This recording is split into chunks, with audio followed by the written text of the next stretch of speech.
I stepped out of my apartment for just 48 hours only to return and find my sanctuary turned into a den of my boyfriend's secret sins. I thought he was the partner I'd build a future with in Europe, but one look at his phone revealed a bone-chilling underworld of drugs, gambling and twisted desires. And the scariest part, even now that I know the truth, he refuses to let me leave. Is this actually love, or is it the beginning of a nightmare? But how did it come to this?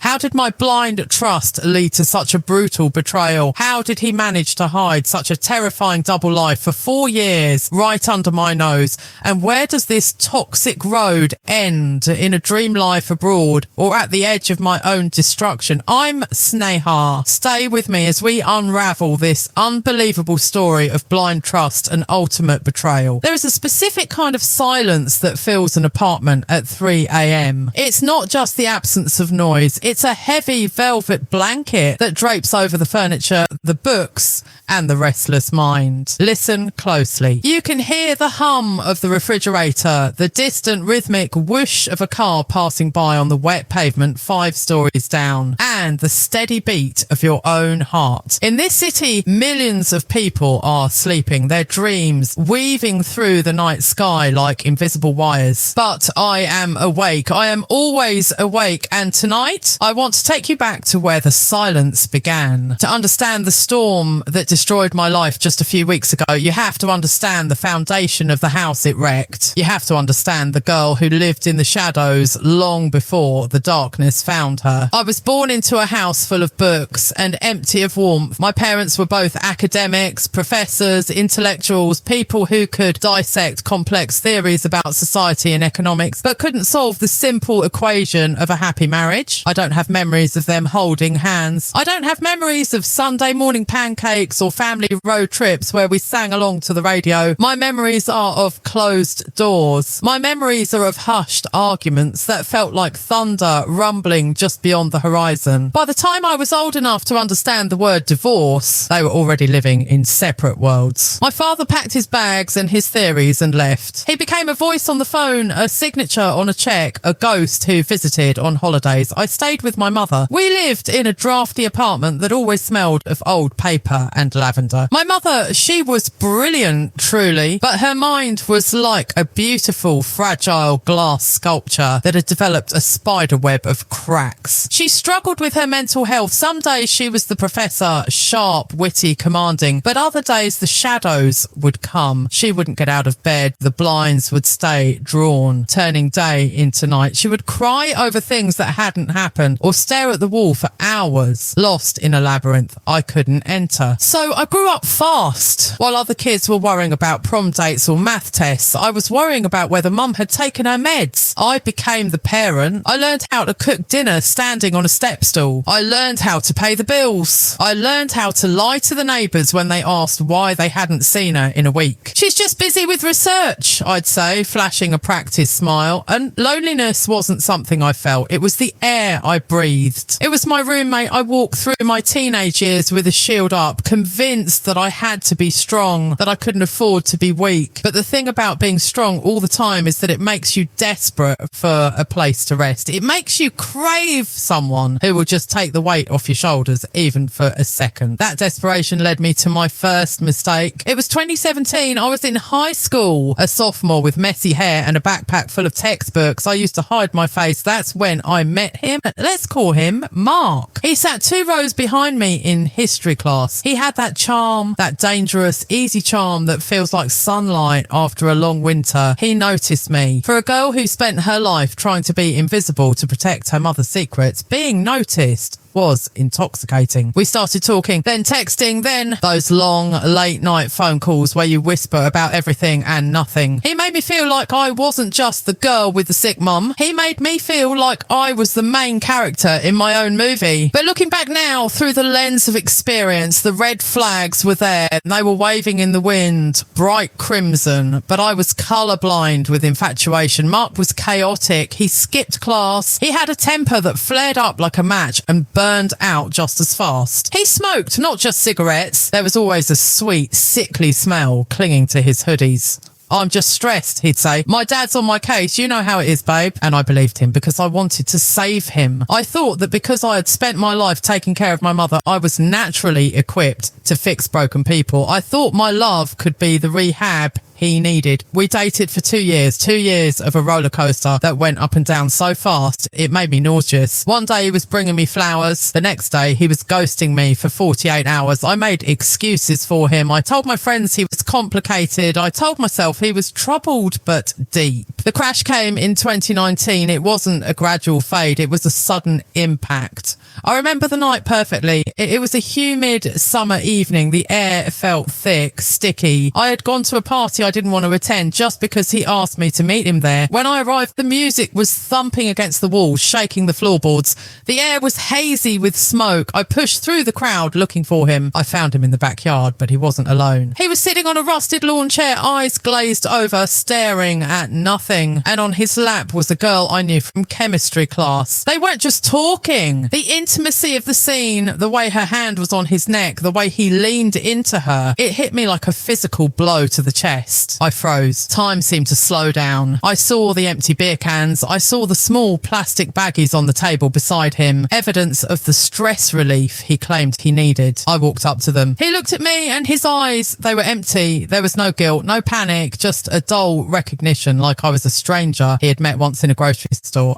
Hey, he slurred. You made it. That was it. That was the moment the glass shattered. Later, the truth came out in a flood. It wasn't just that night. It wasn't just that girl. He had been seeing her for months. And the drugs? It wasn't just recreational. He was using heavily. He had no plans for college, no plans for a job, no plans for anything other than the next high. He had borrowed money from me that he used to buy pills. He had lied to my face while holding my hand. I broke it off. It was the hardest thing I had ever done. Not because I lost him, but because I had to admit to myself that I had been a fool. I had poured my energy, my care, my limited emotional reserves into a black hole. I spent the next few years rebuilding the walls around my heart. I focused on my studies. I took care of my mother. I graduated. I told myself that I was done with projects. I was done with saving people. I was going to focus on myself. I applied for a master's program in Europe. I wanted to run away, not from my mother, but from the memories of this city, from the feeling of being stuck. I wanted a fresh start. I wanted a life that looked like the ones in the movies, clean, organised, successful. I wanted to walk down cobblestone streets in a trench coat, holding a coffee, breathing in air that didn't taste like betrayal. By 2022, I felt ready. I felt strong. I had my acceptance letters. I had a plan. I was standing on the precipice of a new life, looking out at the horizon, believing the storm was behind me. I didn't know it then, but the storm hadn't even started. The high school heartbreak, that was just a drizzle. That was just a practice run. I was about to meet someone who wouldn't just break my heart. He would dismantle my reality brick by brick. He would take the lonely, resilient girl who survived a broken home and a broken romance, and he would twist her reality until she didn't know which way was up. The silence in my apartment tonight is heavy, but it's nothing compared to the silence he left behind. This is where the story truly begins. Not in the classrooms of high school, but in the sterile, air-conditioned office of a visa agency where a man with a charming smile and a predatory heart was waiting for a girl exactly like me. So close your eyes, let the sound of the rain wash away the day. Imagine a younger me full of hope, walking into a glass building, clutching a folder of documents, unaware that she was walking into a trap set by the person she would come to love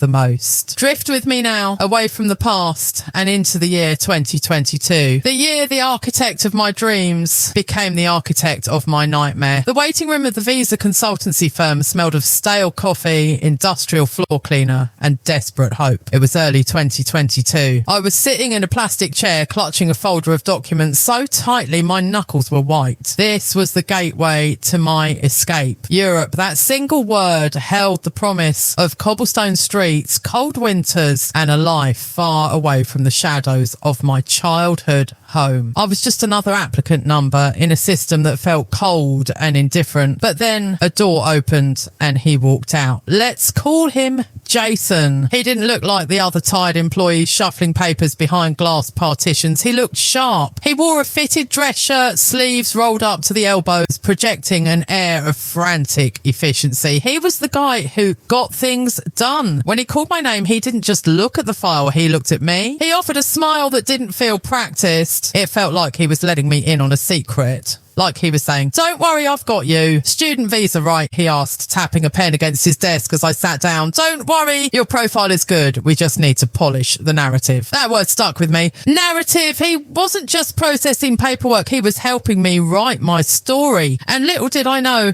he was already beginning to write himself into the margins. Our relationship started in the grey area between professional necessity and personal curiosity. At first, it was just emails about bank statements and university acceptance letters. Then it was texts. "Hey, just checking if you got that document." Then, "Hey, long day at the office. Hope your studying is going well." It was subtle, masterfully subtle. Unlike Mark, my high school ex, who was a chaotic storm of drugs and noise, Jason was the calm harbour. He was stable. He had a job. He was respected by his colleagues. He spoke with confidence about the future. For a girl who had spent her life managing her mother's unpredictable moods and cleaning up messes she didn't make, Jason's stability was the most attractive thing in the world. It felt like safety. We met for coffee to discuss the application strategy, but we ended up talking for 3 hours about everything else. I learned about his life. He told me he was the eldest son, the pillar of his family. He told me his mother had passed away years ago, and since then he had carried the weight of the world on his shoulders. He spoke about raising his younger siblings, about the sacrifices he made. I listened, and my heart, already conditioned to care for broken things, softened. I saw a mirror of myself in him. We were both survivors. We were both the responsible ones, the ones who had to grow up too fast. I thought I'd found my equal. "I want to go to Europe too," he told me one evening, his eyes gleaming with a mix of ambition and vulnerability. "I'm tired of this rat race. I want to build something real. Maybe we could build it together." That was the hook, the shared dream. It wasn't just my escape anymore. It became our crusade. We started dating officially a few months later. It moved fast, like a car accelerating downhill. Before I knew it, he was spending every evening at my apartment. My place was quiet, clean and safe,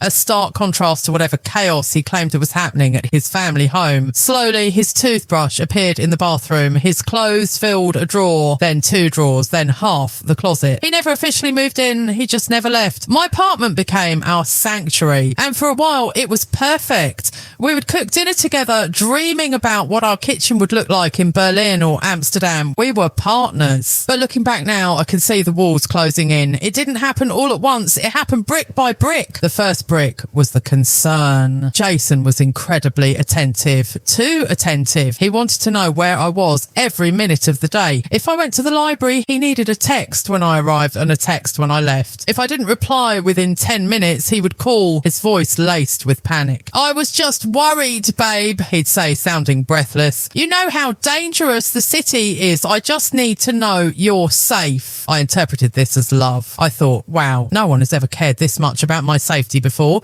I didn't see it for what it was, surveillance. Then came the isolation. Jason didn't like my male friends. He didn't scream or shout about it. He was smarter than that.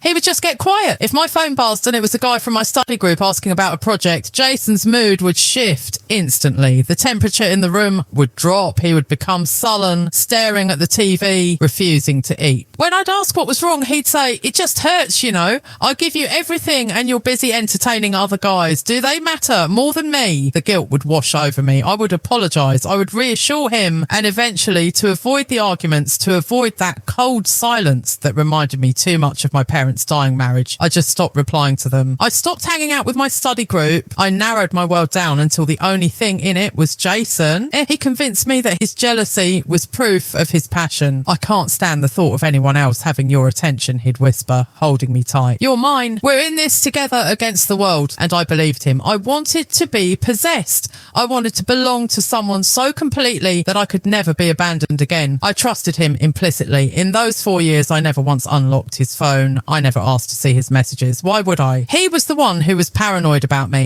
In my mind, a cheater or a liar wouldn't be this obsessed with loyalty. I thought his insecurity came from his past trauma, from losing his mother, from having to fight for everything he had. So I compensated. I tried to be the perfect partner. I became the rock for his family, just as I'd been for my mother, and his struggles became my struggles. When he was short on cash, I covered him. When his younger sister needed to get married, I was there front and centre. I organised, I planned, I spent my own savings to make sure his family looked good. I treated his siblings like my own blood. I remember standing at his sister's wedding and watching him laugh with his cousins. He looked over at me across the crowded room and winked. My heart swelled. I thought, this is it. This is family. I'm not the lonely girl in the drafty apartment anymore. I'm part of something. He had me completely fooled. We were a team. We were the power couple in our small circle. He was the ambitious visa consultant and I was the bright student destined for greatness. He would come home from work tired and lay his head in my lap and I would stroke his hair, telling him it was all going to be worth it once we got the visas. Once we got on that plane. You're the only good thing in my life, Sneha, he would say, his voice thick with emotion. I'd be dead without you. Literally, you saved me. Those words, they are a powerful drug. Being someone's saviour is an addiction. It blinded me to the reality of who he really was. I didn't see that while I was cutting off my friends to make him feel secure, he was keeping his life compartmentalised. I didn't see that his late nights at the office happened a little too often. I didn't question why he had 2 phones, one for work and one for personal use, because he told me the agency required strict client confidentiality. It made sense. Everything he said made sense because I wanted it to make sense.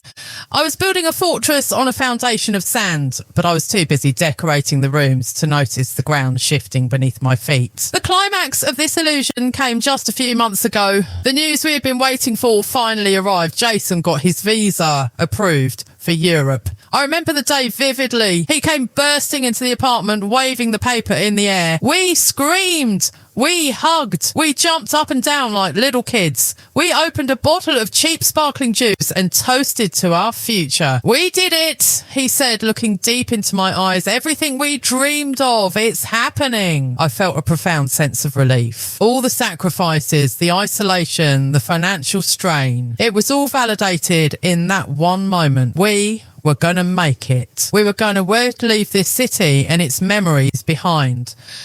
I thanked God that night. I prayed a prayer of gratitude for bringing this man into my life, for giving us a shared destiny. But there's a cruel irony in life. Sometimes the moment you think you've won is actually the moment you've lost everything. The visa wasn't a ticket to our new life. It was the catalyst that would blow our old life apart. The happiness of that week was blinding. It was so bright, so intense that I couldn't see the shadow standing right behind it. I was so focused on the horizon, on the dream of European cafes and winter coats, that I didn't notice the rot inside my own home. It was October. The leaves were just starting to turn brown and crisp on the trees outside. The air was getting cooler. My mother called me. She wasn't feeling well, a flare-up of her condition. She needed me to come home just for a couple of days. I'll hold down the fort, Jason said, kissing me on the forehead as I packed my bag. Go take care of her. I'll be here waiting for you. He looked so sincere, so loving. I walked out of that apartment on October 6th with a heavy heart for my mother, but a light heart for my relationship. I left him with the keys to my home, the keys to my sanctuary. I left him in the bed we shared, surrounded by the photos of us on the walls. I didn't know that as I closed the door, I was locking myself out of the life I thought I knew. I didn't know that the man who kissed me goodbye was already planning how to fill the empty space I was leaving behind. I was gone for 48 hours, just 2 days, and in those 2 days, the architect of my dreams decided to burn the house down. The days turned into weeks and the weeks into years, and somewhere inside that passage of time, the boundaries of my own identity began to blur. We call it falling in love for a reason, don't we? It suggests a lack of control, a surrender to gravity. But with Jason, it felt less like falling and more like being carefully, methodically enclosed. Our relationship wasn't just a romance. romance. It was an architecture. We were building a life, or so I thought. But looking back, I realised I was the one laying the bricks, mixing the mortar and carrying the heavy loads, while he stood by as the foreman, critiquing the work and telling me how lucky I was to be building this castle for him. Living together is intimate in a way that strips you bare. It's the toothbrush in the cup, the hair in the drain, the smell of morning coffee, and the rhythm of breathing next to someone in the dark. My apartment, once my solitary refuge, transformed into our headquarters, and I loved it. I loved the domesticity of it. I loved the way his shoes were always kicked off by the door, a chaotic pile that signalled he was home. It made me feel like I wasn't just the girl from a broken family anymore. I was the woman holding a new family together. But a fortress built on sand, no matter how beautiful the walls are, is doomed from the start. The foundation of our relationship was built on a very specific dynamic, his fragility and my strength. Jason presented himself as a man under siege. The world was always against him. His boss was unfair. His clients were demanding. His family was a burden he had to carry alone. He would come home, eyes heavy, shoulders slumped, and collapse onto the sofa. "I can't do this without you, babe," he'd murmur, burying his face in my neck. "You're the only peace I have." And I, the eternal caretaker, would spring into action. I became his therapist, listening for hours as he vented about the injustices of his day. I became his banker, covering the rent when his commission checks were delayed or when he had unexpected expenses for his siblings. I never asked for the money back. We were partners, right? What was mine was his. I didn't know then that the unexpected expenses were likely the early signs of his gambling addiction, the first tremors of the earthquake that would eventually swallow us whole. The most insidious part of our life together was the isolation. It didn't happen with a bang. It happened in whispers. I remember a specific night about 2 years in. I had been invited to a birthday dinner for an old college friend, a guy, just a group of us from the literature department. When I told Jason, his face didn't show anger. It showed devastation. He looked at me with those puppy dog eyes and said, "Oh, I was planning to cook for us tonight. I really needed you, but go if they're more important." It was a masterclass in guilt. I went to the dinner, but I spent the whole time checking my phone, feeling a knot in my stomach. I couldn't focus on the conversation. I kept imagining him alone in the apartment, sad and neglected. I left early. When I got home, he was silent, staring at the television. He didn't yell. He just withdrew his affection. He punished me with coldness. That night, lying in bed with his back turned to me, I made a silent vow. I won't do that again. It's not worth hurting him. And just like that, another window in my fortress was bricked over. I stopped seeing my male friends. I stopped going to late night study sessions. I curated my life to ensure Jason never felt a flicker of insecurity. I told myself I was being a good girlfriend. I told myself I was respecting his boundaries. In reality, I was erasing myself to fit into the small space he had carved out for me. The irony is painful. He was so incredibly jealous, so paranoid about me cheating, that I assumed he must be the most loyal man on earth. Psychological projection is a powerful thing. He saw betrayal everywhere because he carried it within himself, but I interpreted his jealousy as the highest form of love. I thought, he's obsessed with me because I'm his everything. I trusted him with a blindness that terrifies me now. His phone would buzz late at night, 11 p.m, midnight. "Work?" he would say, not even looking at it. "These clients are desperate for their visas. They have no boundaries." "You work so hard," I would say, soothing him. "Don't answer it. Let it wait." I never picked up his phone. I never knew the passcode. And to me, checking his phone would have been an insult to the life we were building. I wanted to be the opposite of my mother. I wanted to be stable, trusting,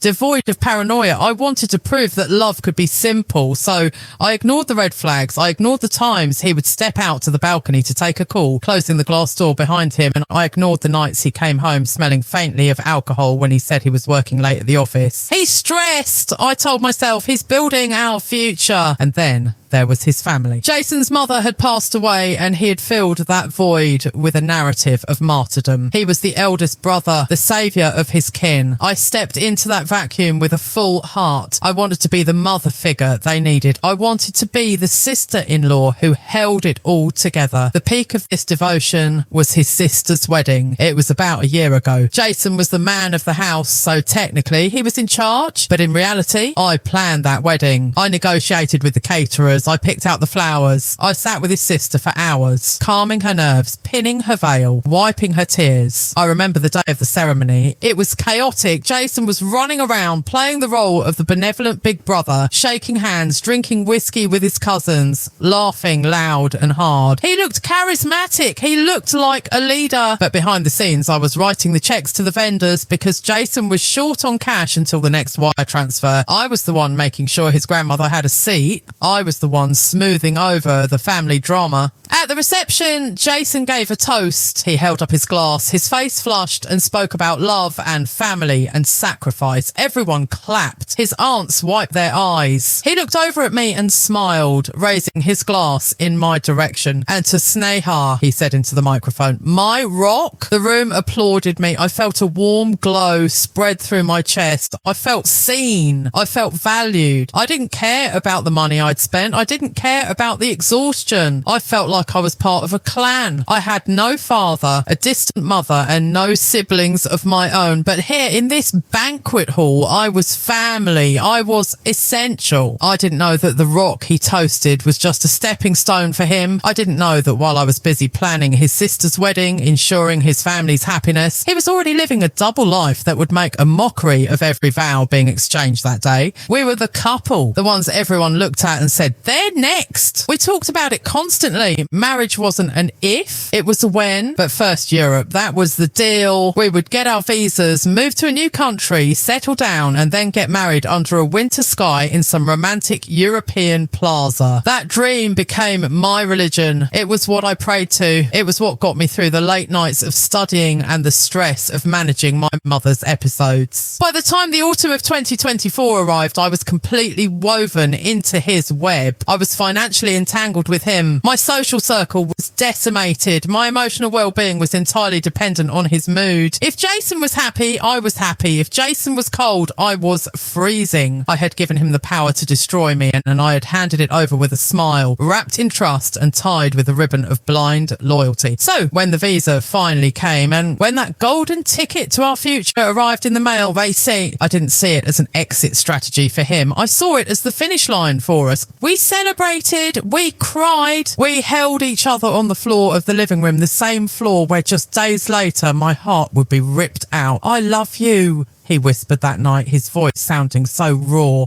so real. I'm going to give you the world. I believed him because I had to, because if I didn't believe him, then the last 4 years of my life, the sacrifices, the money, the isolated nights, the emotional labour would have been for nothing, and the human mind will do anything to avoid admitting it has been conned. The trap was set, the bait was taken, the fortress was complete, high and mighty, blocking out the sun. And then came the call from my mother, the catalyst. I need you, Sneha, she said, her voice trembling over the phone line. I had to go. It was my duty as a daughter. I packed a small bag. I kissed Jason goodbye at the door. Take care of the house, I said playfully. Don't miss me too much. He hugged me tight. Tighter than usual, maybe, or maybe that's just my memory playing tricks on me. Hurry back, he said. It's not home without you. I walked to the elevator, looking back one last time. He was standing in the doorway, silhouetted by the warm light of our apartment, my safe harbour. I didn't know I was looking at a stranger. I went down the elevator, stepped into an Uber and headed out of the city, and I left my castle unguarded. And the moment I was gone, the man I loved didn't pine for me. He didn't sit by the phone waiting for my text. He picked up his phone, the one I never checked, and sent a message to a number I didn't know existed. The fortress was about to crumble, and I was driving away blissfully unaware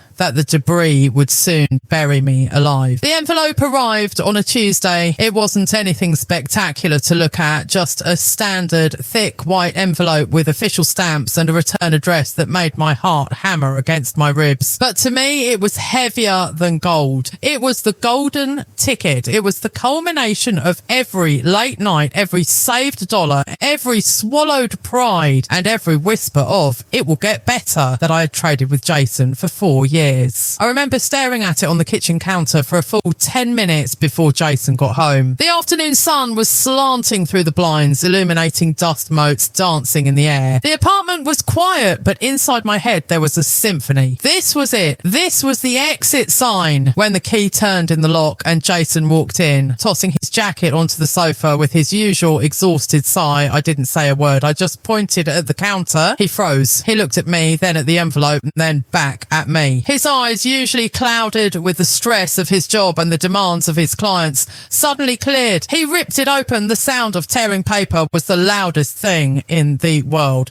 He pulled out the passport. He flipped it open, and then he screamed. It wasn't a scream of fear. It was a primal roar of victory. He grabbed me, lifting me off the ground, spinning me around in our small living room until I was dizzy. We collapsed onto the rug, laughing, crying, breathless. "We did it, babe," he kept saying, pressing his forehead against mine. "We actually did it. We're leaving." That night, the air in the apartment felt different, and it was lighter. The walls that had always felt like they were closing in suddenly felt temporary. We weren't just inhabitants of this city anymore. We were tourists. We ordered takeout, Thai food, his favourite, and sat on the floor, mapping out our new life. "I want a place near a park," he said, chewing on a spring roll, his eyes distant and dreamy. "Somewhere I can go for runs in the morning. Somewhere quiet, no more noise, no more drama.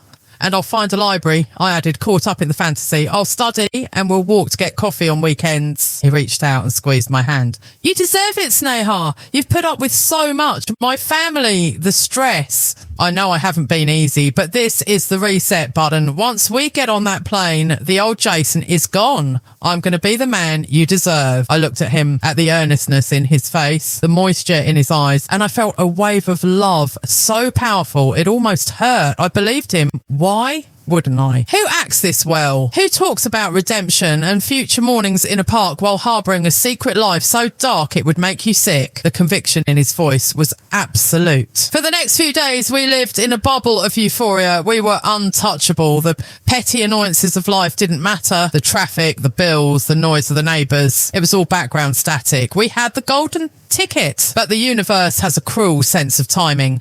Just as we were riding this high, reality tugged at my sleeve. It was October 6th. The date is burned into my memory like a brand. The leaves outside were turning a rusty orange and there was a bite in the wind. My phone rang. It was my mother. Her voice was thin, fragile. "Sneha, I'm not feeling well. It's the anxiety again. I can't breathe properly."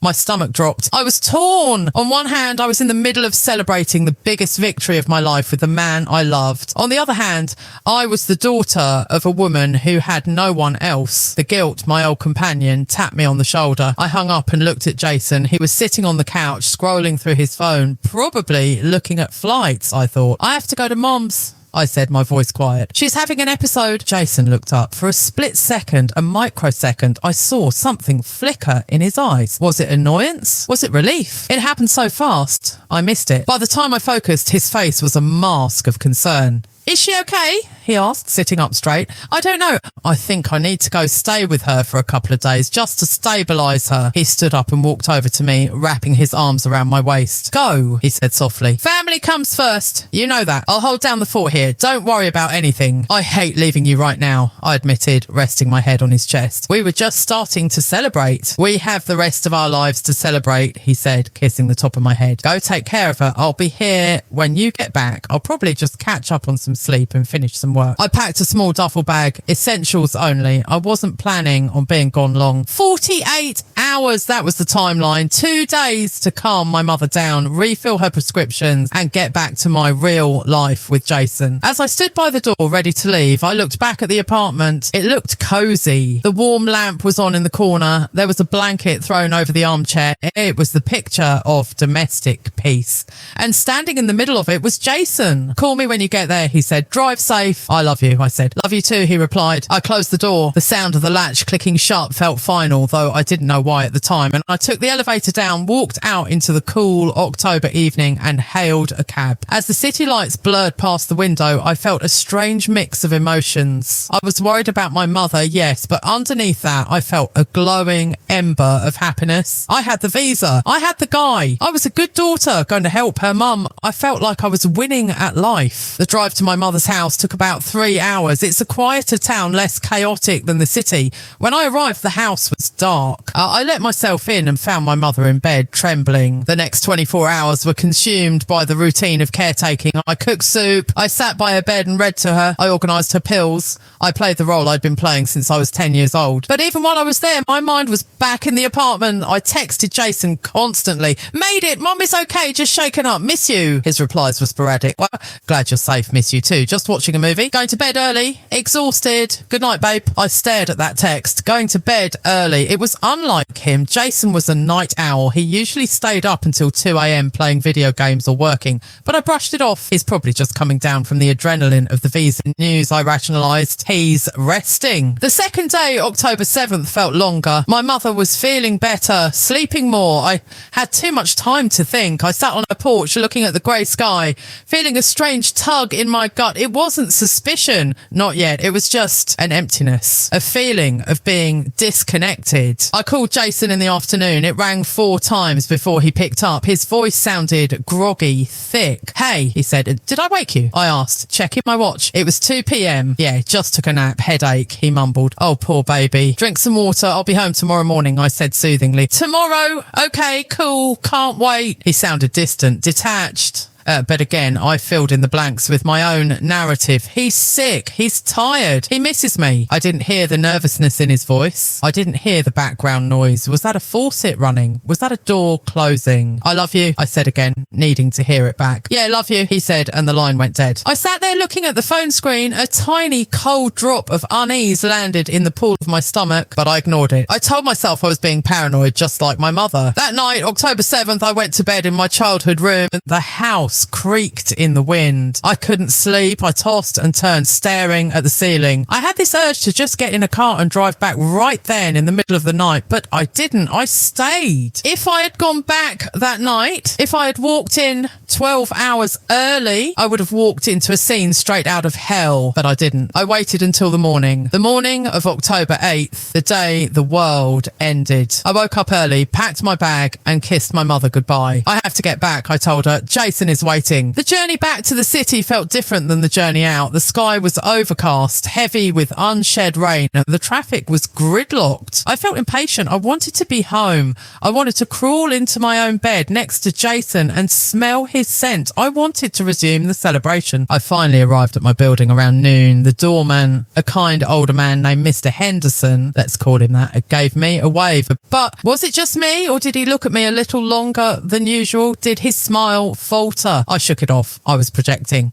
I took the elevator up to the 5th floor. The hallway was quiet. I walked to my door, apartment 5B. I reached into my purse and pulled out my keys. The metal felt cold in my hand. I remember the sound of the key sliding into the lock. Click. I turned it. The door swung open. The first thing that hit me was the smell. It wasn't the smell of home. It wasn't the smell of the lavender air freshener I used. It was a stale, sour smell, like sweat, cheap perfume, and something chemical, acrid and sharp. Jason, I called out, dropping my keys in the bowl by the door. Silence. The living room blinds were drawn, making the room dim. There were empty glasses on the coffee table, not just 2, 4 or 5, a half-eaten pizza box on the floor. He must have had the guys over, I thought, a flash of irritation rising. I told him to rest and he had a party. I walked towards the bedroom. The door was slightly ajar. Jason, are you here? I pushed the bedroom door open. The bed was unmade. The sheets were tangled, pulled off one corner of the mattress,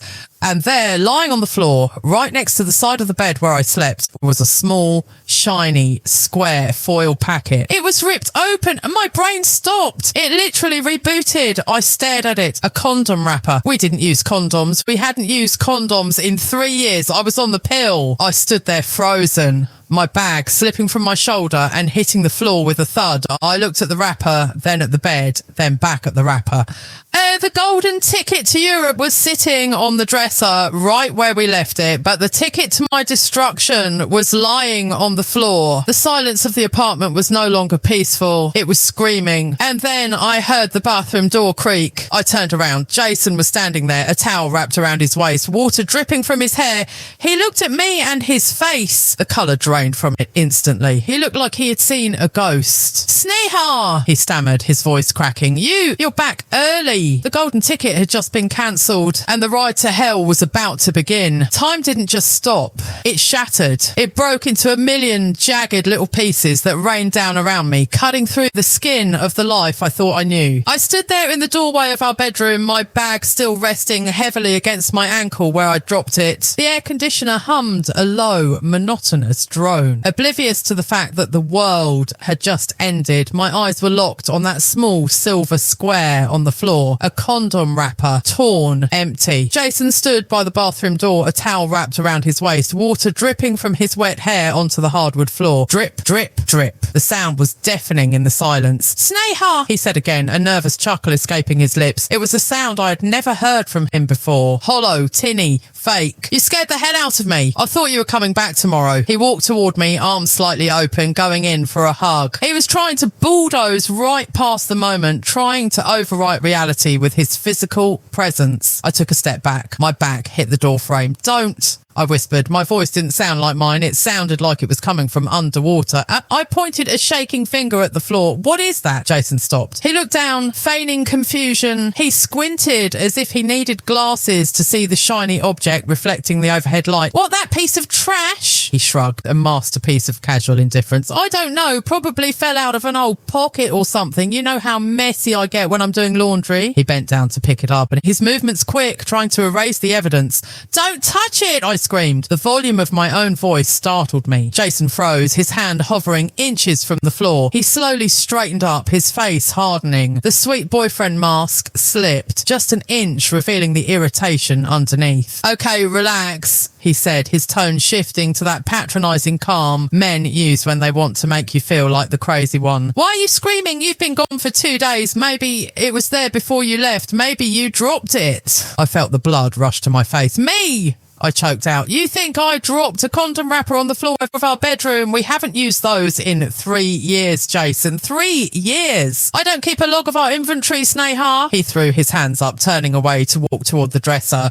He started pulling on a pair of boxers, trying to normalise the situation. Look, I'm tired. I have a headache. Can we not do this drama the second you walk in the door? I missed you. I just want to relax. For a second, just a terrifying fraction of a second, I almost let him do it. I almost let him gaslight me. My brain, desperate to protect itself from the pain, tried to find a loophole. Maybe he's right. Maybe it's old. Maybe a friend came over and changed pants here. The mind will invent the most ridiculous scenarios to avoid a heartbreak. But then I looked around the room, really looked. The bed sheets weren't just unmade. They were stripped from one corner, exposing the mattress protector. There was a stain on the pillowcase that wasn't there when I left. And the smell, that acrid chemical smell mixed with stale sweat. And it wasn't the smell of a man sleeping alone. It was the smell of bodies, plural. Who was here? I asked. The trembling in my hands had travelled to my knees. Nobody, Jason snapped, buttoning his jeans. Why are you being so paranoid? You sound just like your mother right now. That was the low blow.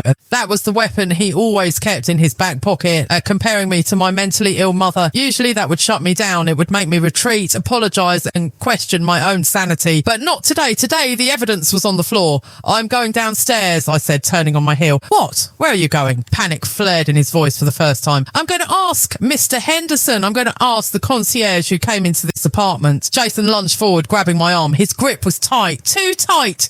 You are not going to embarrass us downstairs. Sneha, stop it. You're acting crazy. I ripped my arm away from him. If nobody was here, then you have nothing to worry about, right?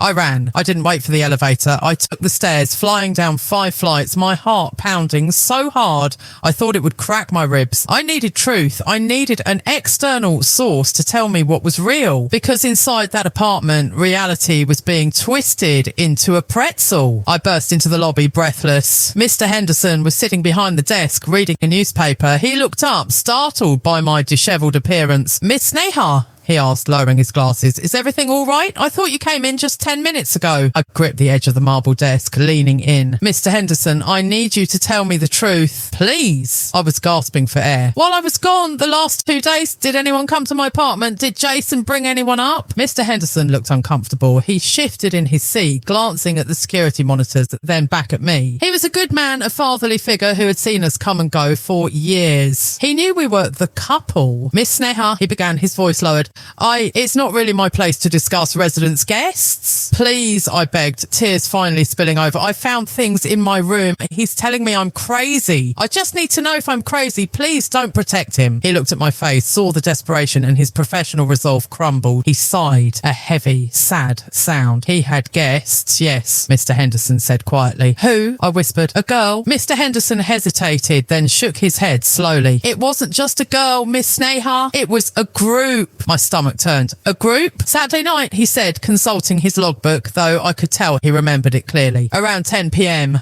Mr. Jason came in with 2 other men. I recognised them. They work at his office, I believe. And there was a young woman with them. One woman? Yes, one woman and the 3 men. I felt the bile rise in my throat. The image that formed in my mind was so grotesque, so violation that I had to close my eyes. My sanctuary, my bed, the place where we dreamed of Europe. When did they leave? I asked, my voice barely audible. The men left around 4 a.m. The young woman, he paused, looking down at his hands. She left the next morning around 11 a.m. yesterday. And did anyone come yesterday? Just the delivery guy, food, a lot of it. And I think another woman came by briefly in the afternoon, but she didn't stay long. I nodded. I felt strangely calm now. It was the calm of a soldier who has just realised the war is lost and the only thing left to do is surrender or burn everything down. The confusion was gone. The gaslighting had failed. Thank you, Mr. Henderson, I said. Can I see the footage? Just one frame. I just need to see her face. He shouldn't have done it. It was against protocol, but he turned the monitor toward me. He clicked a few times. There it was, the timestamp, October 6th, 10:14 p.m. There was Jason wearing his favourite leather jacket, the one I bought him for his birthday. He was laughing, holding the door open.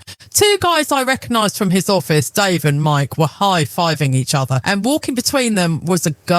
She was young, maybe 21. She looked stumbling drunk. Jason had his hand on the small of her back, guiding her toward the elevators, guiding her towards my bed. It was undeniable. It was high definition heartbreak. I walked away from the desk. I didn't feel my legs moving. I felt like I was floating up the stairs, carried by a cold, dark energy. I walked back into the apartment. The door was still unlocked. Jason was sitting on the edge of the bed, his head in his hands. He looked up when I entered. He saw my face. He saw the utter lack of emotion, the deadness in my eyes, and he knew the game was up. You checked the cameras, he said. It wasn't a question. I didn't answer. I walked over to the closet and pulled out a suitcase. Not his, mine. Sneha, wait, he stood up, desperation creeping into his voice. Let me explain. It's not what it looks like. I spun around. It's not what it looks like. It looks like you brought 2 of your buddies and a random girl into our home and ran a train on her in our bed while I was taking care of my sick mother. Is that what it looks like, or am I missing some nuance, Jason? He flinched. The crudeness of my words hit him. It was just a party, he stammered, his face pale. We were drinking. We got carried away. It didn't mean anything. I was drunk, Sneha. I was so stressed about the visa, about the move. I just needed to blow off steam. Blow off steam? I laughed, a sharp, hysterical sound. You blow off steam by playing video games. You don't blow off steam by gang-banging a stranger in the bed where your girlfriend sleeps. It only happened once, he yelled back, trying to regain control. I swear to God, Sneha, it was a mistake. I was weak. The guys, they pressured me. You know how peer pressure is. Peer pressure? You're 30 years old. I walked over to the bed and ripped the sheets off. I couldn't stand looking at them. I balled them up and threw them into the corner. Underneath, on the mattress protector, was another wrapper and a small, clear plastic baggie. Empty. I picked up the baggie. And this? I held it up. Is this peer pressure too, or is this blowing off steam? Jason went silent. His eyes darted to the baggie. Is it cocaine? I asked. Meth? What is it, Jason? He slumped back onto the mattress, the fight draining out of him. It's yabba, he whispered. A mixture of methamphetamine and caffeine, popular in the underground scene. Just a little bit to stay awake. To stay awake for what? I asked, though I already knew the answer. To perform. He didn't answer. He just put his head between his knees and started to cry. But these weren't tears of remorse. I could tell these were the tears of a child who got caught with his hand in the cookie jar. These were tears of self-pity. I have a problem, he sobbed. I didn't want to tell you. I've been struggling, Sneha. You're so perfect, so put together. I couldn't let you see the cracks. The cracks. I stepped closer to him. Jason, this isn't a crack. This is a canyon. You brought people into our home. You violated me in the worst way possible without actually touching me. I reached for his phone, which was sitting on the nightstand. He lunged for it. No, but I was faster. I grabbed it. Unlock it, I commanded. Sneha, please don't do this. We can fix this. We have the visas. We're going to Europe. We can leave all this behind. Unlock it, I screamed, smashing the phone down on the dresser so hard the screen cracked. He looked at me, terrified. He had never seen this side of me. The caretaker was gone. The rock had crumbled, and underneath was a jagged edge. With trembling fingers, he punched in the code. I took the phone. I didn't know what I was looking for, but I knew I would find it. I opened the gallery first. I wish I hadn't. There were videos, not just from 2 nights ago. There were videos from months ago. Videos of him in hotel rooms. Videos of him in his car. Videos of him with women I didn't know. And then I opened his messages. There were threads with names like Bookie, Dealer, and Vegas Crew. I scrolled. My eyes scanned the texts, my brain struggling to comprehend the sheer volume of the lies. Lost big last night, need a loan. Can you front me 50 grams? She's out of town, place is free, bring the girls. I looked up at him. He was watching me, his face a mask of misery. Who are you? I whispered. I've lived with you for 4 years. I sleep next to you. Who the hell are you? I'm the same guy who loves you, he pleaded, reaching for my hand. I'm sick, Sneha. It's an addiction. The sex, the drugs, the gambling. It's a sickness. You help people. That's what you do. You save people. Please save me. He was using my own empathy against me. He was weaponizing my trauma, my need to be the caretaker. I looked at the phone in my hand, then at the man on the bed. The room felt like it was spinning. The walls of my safe haven were melting away, revealing the dungeon underneath. I can't save you, I said, my voice hollow. I couldn't even save myself from you. I turned to leave the room to get away from the smell, from him. You can't leave, he shouted, suddenly standing up, his voice changing from pleading to threatening. He blocked the doorway. You can't just walk out. We have a contract. We have a plan. You're not going anywhere. He wasn't asking anymore. He was commanding. The predator had dropped the camouflage. I stood there trapped in the bedroom with a stranger who wore my boyfriend's face, realizing that the nightmare wasn't finding the condom. The nightmare was realizing that I was locked in a cage with the monster who used it, and he wasn't planning on letting me out. He stood there, a silhouette against the hallway light, his arm barred across the doorframe like a border guard refusing entry to a refugee. The air in the room was thick, suffocating, composed of equal parts sweat, stale alcohol, and the ozone scent of imminent violence. You're not going anywhere, he had said. Those words hung in the air, vibrating. It wasn't a request. It was a statement of ownership. I took a step back, clutching his cracked phone in my hand like it was a grenade I had just pulled the pin on. I needed distance. I needed to breathe. I retreated to the far side of the room, putting the bed, the crime scene, between us. Move out of the way, Jason, I said, my voice shaking but louder than I expected. No, he said, his eyes wild, darting around the room as if looking for an invisible exit. You're not leaving until you listen to me. You're spiraling. You're making this into something it's not. Something it's not? I held up the phone. The evidence is right here in my hand. You want me to read it out loud? You want me to narrate the destruction of our life? life. He lunged forward slightly, then stopped, running a hand through his wet hair. Don't look at it, Sneha. Just put the phone down. Let's talk like adults. I am looking at it, I said, sinking onto the edge of the armchair, my legs suddenly too weak to hold me. I'm going to look at everything. I unlocked the screen again. Pandora's box was already open. The demons were loose. I might as well look them in the eye. I navigated away from the text messages and opened his apps. I saw a folder tucked away on the third page of his home screen, innocuously named Finance. I tapped it. It wasn't banking apps, it was betting apps. DraftKings, FanDuel, and 3 others I didn't recognise. Offshore sites, illegal, unregulated. I opened the first one. My breath hitched in my throat. The balance was in red, minus $14,000. I opened the next one, minus $6,000. I scrolled through the transaction history. It was a hemorrhage, a bloodletting of our future. October 2nd, $500 on an NFL game. Lost. October 3rd, $1,200 on a Premier League match. Lost. October 5th, the day before I left from my mother's house, he had dropped $2,000 on a boxing match in Vegas. You're gambling, I whispered, looking up at him. You told me we were saving for the apartment deposit in Berlin. You told me the money was in a high-yield savings account. Jason paced back and forth in front of the door, his movements jerky, manic. It's an investment strategy, Sneha. You don't understand the odds. I was up $50,000 last month.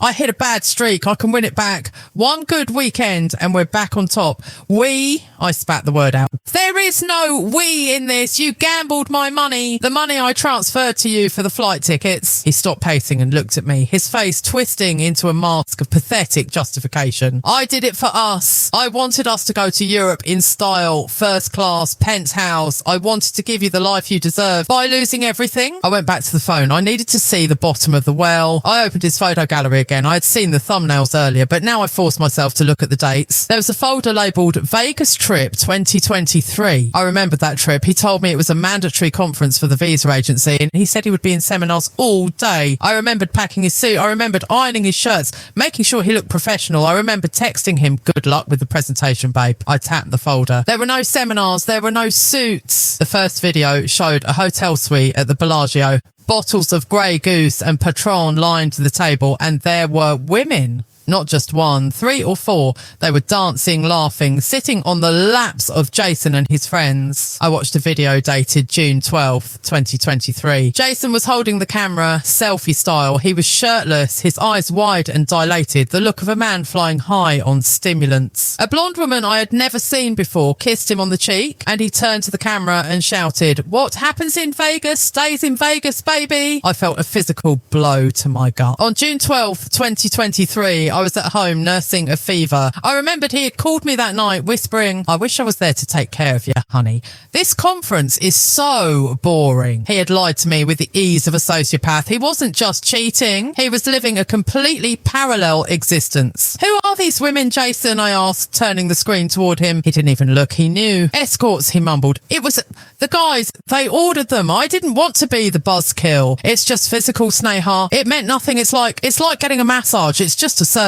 A service. I stood up, fury overriding my fear. "You think risking my health, risking our relationship, lying to my face every single day is a service?" "I was high," he shouted, his voice cracking. "Okay, is that what you want to hear? I was high." "On what?" "Everything." He threw his hands up. "Coke, Molly, Yabba. You don't know the pressure I'm under. You think it's easy being me. You think it's easy having to be the perfect boyfriend, the perfect brother, the perfect employee. I need a release. I need to feel something other than stress. So you turn into a monster." "I'm not a monster." He hit his own chest hard. "I'm sick. I have a disease. And you're supposed to be the one who understands. You take care of your crazy mother, don't you? You have patience for her. Why don't you have patience for me?" The comparison made me see red. My mother has a chemical imbalance she didn't ask for. You made choices. You chose to download those apps. You chose to buy those drugs. You chose to bring a girl into my bed 2 nights ago. I looked down at the phone one last time. I opened his WhatsApp. I searched for the name Dealer. The messages were recent, even from yesterday. "Need more ice? The come down is brutal. Bring 20. Put it on my tab." I realised then that the jittery energy, the mood swings, the nights he couldn't sleep, it wasn't passion for his work. It was meth. He was a functioning addict. He had been getting high in our bathroom while I I cooked dinner in the kitchen. I looked at him, really looked at him. The man I loved was gone, or maybe he never existed. Maybe I fell in love with a reflection,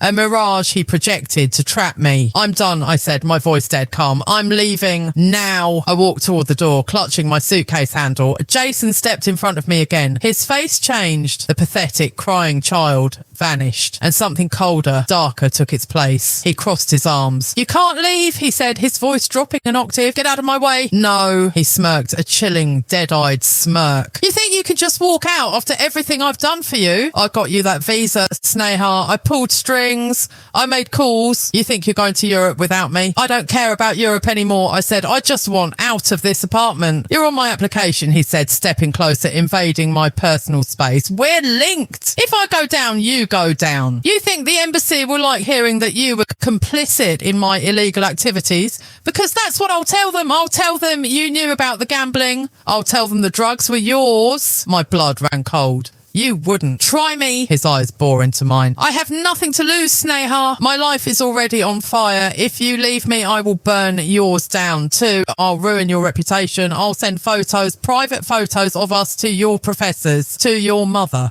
I gasped. You're blackmailing me. I'm fighting for us, he said, twisting the logic until it snapped. I love you too much to let you make a mistake. You're just emotional right now. You're in shock. You need to calm down. We're going to stay here, order some food and talk this out. We are going to Europe. We are going to get married and you are going to forgive me because that's what you do. You forgive. He reached out and stroked my cheek. His hand felt like a spider crawling on my skin. I flinched, but I didn't pull away. I was paralyzed by the sheer magnitude of his malice. He wasn't just an addict. He wasn't just a cheater. He was a captor. See? He whispered, mistaking my frozen fear for compliance. You know you belong here with me. He gently took the phone from my hand and I let him take it. I was too stunned to fight. He slid it into his pocket. Now, he said, turning around and walking toward the kitchen as if nothing had happened. I'm going to make us some tea. You look pale. I stood there by the door, my hand still on the handle of my suitcase. The hallway was right there. Freedom was 5 feet away,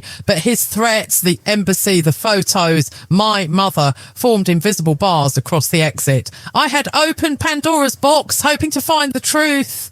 I found it, but I also released a curse that was now standing in my kitchen, boiling water and humming a tune, confident that he owned me. The realization washed over me like ice water. This wasn't a breakup anymore. This was a hostage situation, and I was the only one who knew the gun was loaded. The sound of a metal spoon clinking against a ceramic mug echoed through the apartment like a church bell in a graveyard. Clink, clink, clink. Jason walked back into the living room holding 2 steaming mugs of Earl Grey. He placed one on the coaster in front of me and took a sip from his own, letting out a satisfied ah. It was a performance of domestic normalcy, so flawless it was terrifying. Just minutes ago, he had threatened to burn my life to the ground. Now he was offering me tea. Drink, he said softly, sitting on the sofa opposite me. Chamomile, it will help you calm down. I didn't move. I stood by the door, my hand still gripping the handle of my suitcase, my knuckles white. The adrenaline was starting to fade, replaced by a cold, heavy numbness that settled into my bones. Come on, Sneha, he said, patting the cushion next to him. Sit, let's look at flights. Maybe we skip Berlin for the first week. Maybe we go straight to Paris. You've always wanted to see the Louvre. I looked at him, really looked at him, and for the first time in 4 years, the filter was gone. I didn't see the charming, ambitious man I had fallen for. I didn't see the vulnerable boy who needed saving. I saw a stranger. I saw a parasite who had attached himself to my life, draining my finances, my emotions, and my reality until I was nothing but a shell to house his ego. He was talking about Paris while his betting apps were bleeding red and the sheets in the next room still smelled of betrayal. I'm not sitting down, I said. My voice was quiet, stripped of all emotion. He sighed, shaking his head like a disappointed parent. You're being stubborn, but that's okay. I know you're in shock. You just need to sleep it off. He stood up and stretched, his shirt lifting to reveal the skin of his stomach. Skin I used to kiss,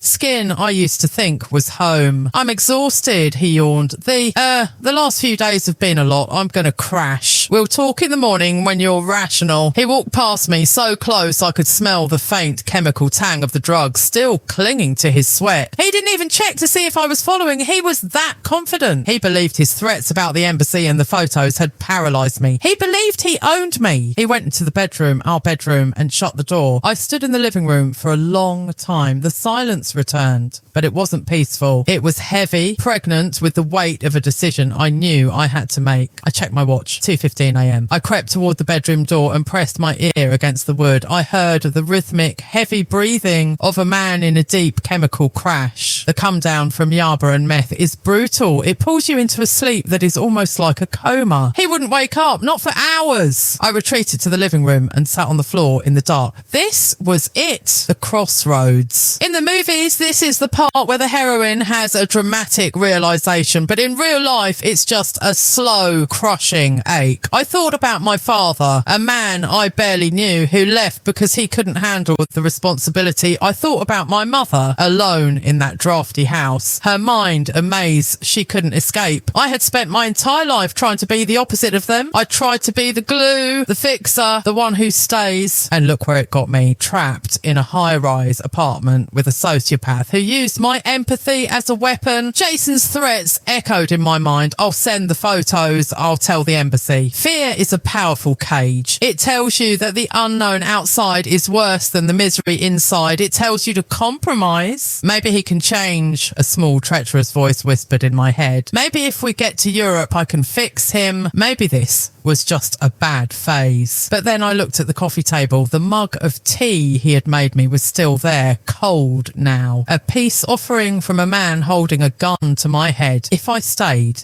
I knew exactly what my future would look like. I would be the nurse to his addiction. I would be the banker for his gambling debts. I would be the body he used when he was lonely and the punching bag he blamed when he lost. I would be walking on eggshells for the rest of my life, terrified that one wrong move would trigger the blackmail he held over me. I would be safe from the world, maybe, but I would be dead inside. And if I left, he might do it. He might release the photos. He might ruin my reputation. He might sabotage the visa, but I would be free. I realised then that I'd been looking for a guardian all my life. I wanted Jason to be the protector. My father never was, but there are no guardians in this world. There is only us. And tonight I had to be my own father. I had to be my own mother. I had to be the one to save the little girl inside me who was too scared to walk out the door. I stood up. My legs felt stronger now. I didn't take the suitcase. The wheels would be too loud on the hardwood floor. I couldn't risk waking him. I went to the hall closet and grabbed my old backpack, the one I used for university. I moved silently, a ghost in my own home. I went to the desk in the corner. This was the most dangerous part. I needed my documents. I opened the drawer. It squeaked. I froze, my heart hammering against my ribs like a trapped bird. I waited. From the bedroom, the heavy breathing continued uninterrupted. I reached in. My fingers brushed against the cool surface of the passports. I grabbed mine. I grabbed the folder with my academic transcripts. I grabbed the small envelope of emergency cash I'd hidden inside a hollowed out book years ago. Money I had saved for a rainy day. It wasn't raining outside, but a storm was raging in my life. I shoved everything into the backpack. I grabbed a few changes of clothes, my laptop and my charger. That was it. 4 years of a life together. 4 years of dreams and dinners and laughter reduced to the contents of a single backpack. I walked to the kitchen counter. I pulled a notepad and a pen from the drawer. I thought about writing him a letter. I thought about pouring out my anger, my hurt, my confusion. I thought about asking why. But then I realised he didn't deserve my words. He didn't deserve an explanation. Sociopaths don't need closure. They need feed. And I was done feeding him. I put the pen down and I left the paper blank. The silence would be my message.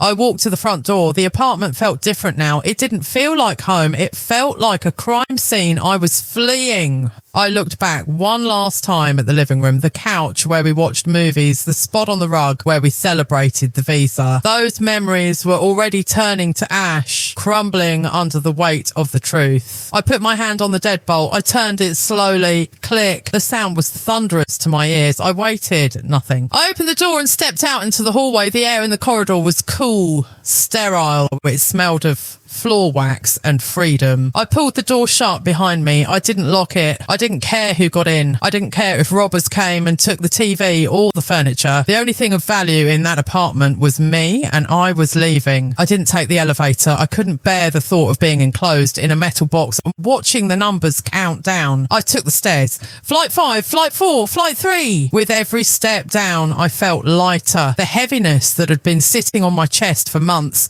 the anxiety, the suspicion, the need to manage his moods began to lift. Flight 2, flight 1. I pushed open the heavy fire door and stepped into the lobby. The night shift concierge, a different one this time, was dozing behind the desk. He didn't see me slip past. I pushed through the glass front doors and stepped out onto the street. It was early morning. The city was still asleep. The sky was a deep bruised purple, hinting at the coming dawn. The streetlights hummed overhead, casting long, lonely shadows on the pavement. It was cold. A sharp wind bit at my cheeks, but it felt good. It felt real. It woke me up. I stood on the curb, shivering in my jacket, my backpack heavy on my shoulders. I looked up at the building one last time. I counted the floors, 5. I found the window. It was dark. Inside that room, a man was sleeping, dreaming of a Europe he would never see with me. When he woke up, he would find the empty space where I used to be. He would rage. He would threaten. He might try to destroy me and let him try. I touched the pocket of my jeans, feeling the outline of my passport. I had no apartment. I had no boyfriend. I had a sick mother waiting for me 3 hours away. I had a broken heart and a terrifyingly uncertain future. I was a girl from a broken family, alone in a massive city. But as I turned away from the building and began to walk down the empty street, I realised something profound. I wasn't broken. I was breaking free. The threats he made, they were just noise. If he released the photos, I would survive. Shame is a weapon only if you accept it. I had done nothing wrong. I had loved. I had trusted. And when the truth revealed itself, I had the courage to walk away. I started to walk faster. My footsteps echoed on the concrete, a steady rhythm. Left, right, left, right. I didn't know where I was going to sleep tonight. I didn't know how I was going to explain this to my mother. I didn't know if I would ever make it to Europe. But as I reached the corner, the sky began to change. A thin line of gold appeared on the horizon, cutting through the purple darkness. The sun was coming up, the solitary dawn. It wasn't a sunrise shared with a lover. It wasn't a sunrise viewed from a Parisian balcony. It was a sunrise witnessed from a dirty street corner by a girl with a backpack and a shattered past. And it was the most beautiful thing I had ever seen. I took a deep breath, filling my lungs with the cold, crisp air of the morning. I was alone, finally, wonderfully, terrifyingly alone. I hailed a passing cab. It slowed down and pulled over. "Where to?" the driver asked, looking at me in the rearview mirror. I looked back at the street, at the shadow of the life I was leaving behind. Then I looked forward into the windshield where the sun was blindingly bright. "Just drive," I said. "Drive until the sun comes up." And that is where we leave Sneha. Not at the end of her life, but at the very beginning of it. We often think that walking away is an act of weakness or giving up. But sometimes walking away is the strongest, most violent act of love you can perform. Love for yourself. The darkness of that apartment is behind her now. The mystery of the locked phone, the drugs, the betrayal, it's all in the rearview mirror. Ahead of her is a road she has to walk alone, but at least she is walking it with her eyes wide open. Thank you for journeying with me through the shadows of this story, for listening to the whispers of a broken trust and the roar of a newfound strength. I'm Sneha's voice signing off. May you find the courage to open your own doors, and may your sleep tonight be as peaceful as the dawn that finally set her free. Good night.